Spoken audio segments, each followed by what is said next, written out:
மகிஷாசுரனின் தங்கையான அரக்கி மகிஷி தேவலோகத்தையும் பூலோகத்தையும் ஆட்டிப் படைத்துக் கொண்டிருந்தாள். அத்துடன் தன் சகோதரன் மகிஷாசுரனின் அழிவுக்கு தேவர்களே காரணம் என கருதி அவர்களை பழிவாங்கவும் மகிஷி முடிவு செய்தாள். அதற்கான சக்தியை பெற மகிஷி பிரம்மாவை நோக்கி தவம் புரிந்தாள். பிரம்மா, இவள் முன் தோன்றி வேண்டும் வரம் கேள் என்றார். சிவனுக்கும் விஷ்ணுவுக்கும் பிறந்த புத்திரனால் அல்லாது வேறு யாராலும் எனக்கு மரணம் நேரிடக்கூடாது என மகிஷி வரம் கேட்டாள். கேட்ட வரம் கிடைத்தது. வரம் பெற்ற மகிஷி தேவலோகத்தில் தேவர்களையும் பூலோகத்தில் மக்களையும் கடன் கொடுமைப்படுத்தி வந்தாள். தேவர்கள் துயரம் தாங்காமல் பரமசிவனிடத்தில் முறையிட்டனர். விஷ்ணுவின் அம்சமான மோகினி மூலம் சைவ வைஷ்ணவ ஜோதியாக ஐயப்பன் பூலோகத்தில் அவதரித்தார். பம்பாதிரத்தில் ஒரு குழந்தையாய் ஐயன் அழும் சமயத்தில் பாண்டிய மன்னனும் பந்தளத்து அரசனுமான ராஜசேகரன் குழந்தை இல்லாத தனக்கு பகவானே அளித்ததாக எண்ணி அந்த குழந்தையை பந்தளம் கொண்டு வந்து ராணியிடம் கொடுத்து மகிழ்வித்தார். கழுத்தில் மணி இருந்தால் மணிகண்டன் என்றும் ஐயப்பன் என்றும் பெயர் சூட்டினார். பகவான் வருகையால் ராணியும் கருவுற்றாள். எல்லா லட்சணங்களுடனும் கூடிய பாலகனும் பிறந்தான். அவனுக்கு ராஜராஜன் என்று பெயர் சூட்டினர். மணிகண்டனின் வருகையால்தான் தனக்கு எல்லா நலன்களும் ஏற்படுகிறது என்பதை புரிந்து கொண்ட ராஜசேகரன் மணிகண்டனுக்கு பட்டாபிஷேகம் செய்வதற்கு ஏற்பாடு செய்தார். இதை உணர்ந்த மந்திரி, மணிகண்டன் ராஜாவானால் தனக்குள்ள செல்வாக்கும் வசதிகளும் போய்விடும் என்று எண்ணி மணிகண்டனையே ஒழிக்கப் பார்க்கிறான்.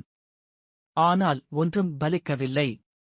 பின் தனது சூழ்ச்சியால் புலிப்பால் கொண்டு வந்தால்தான் மகாராணிக்கு வந்துள்ள நோய் போகுமென்று அரண்மனை வைத்தியர்களைக் கொண்டு சொல்லச் செய்கிறான். இது சூழ்ச்சி என்று தெரிந்த போதிலும் மணிகண்டன் புலிப்பால் கொண்டு வர காட்டுக்குச் செல்கிறான். ஐயனின் வரவிற்காக காத்திருந்த தேவர்கள் பகவானை பொன்னம்பல மேட்டில் பூஜை செய்து மகிழ்ச்சியினால் படும் துயரத்தை கூறினர்.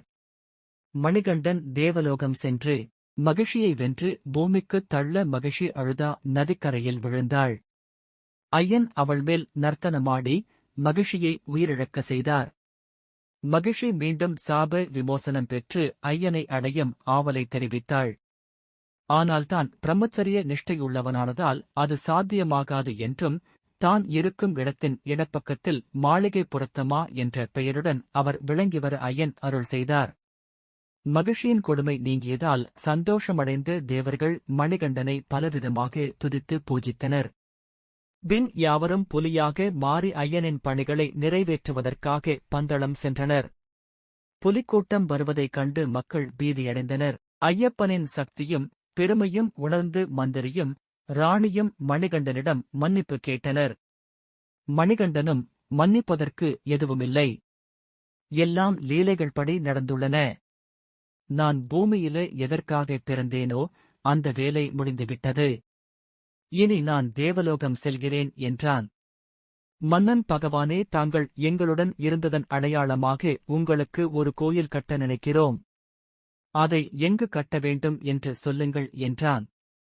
மணிகண்டன் ஒரு அம்பை எடுத்து எய்து, இந்த அம்பு எங்கு போய் விழுகிறதோ அங்கு கோயில் எழுப்புங்கள் என்றான். அந்த அம்பு சபரிமலையில் விழுந்தது. அங்கு 18 படிகளுடன் கிழக்கே நோக்கி தனக்கும் பக்கத்தில் மாளிகை புறத்தம்னுக்கும் கோயில் கட்டும்படி கூறிவிட்டு மணிகண்டனாகிய ஐயப்பன் தேவலோகம் சென்றார். மணிகண்டன் கட்டளைப்படி அகத்திய முனிவரின் ஆலோசனையுடன் மன்னர் உறக்கமின்றி தானே மேற்பார்வை செய்து சபரிமலையில் 18 படியோடு கூடிய அழகிய கோயிலை கட்டினார். ஆண்டுதோறும் லட்சோபலட்சம் மக்கள் ஜாதி மத பேதமின்றி மாலை அணிந்து 48 நாட்கள் கடும் விரதம் அனுசரித்து சபரிமலை வந்து புனித 18 படி ஏறி ஐயப்பன் அருள் பெற்று வருகின்றனர். ஆண்டுதோறும் மகர சங்கராந்தி தினத்தன்று ஐயப்பன் பக்தர்களுக்கு ஜோதி வடிவில் காட்சியளித்து அருள்பாலிக்கிறார். உங்களுக்கு இந்த பதிவு பிடித்திருந்தால் தீவினை பக்தி சேனலை சப்ஸ்கிரைப் செய்யுங்கள்.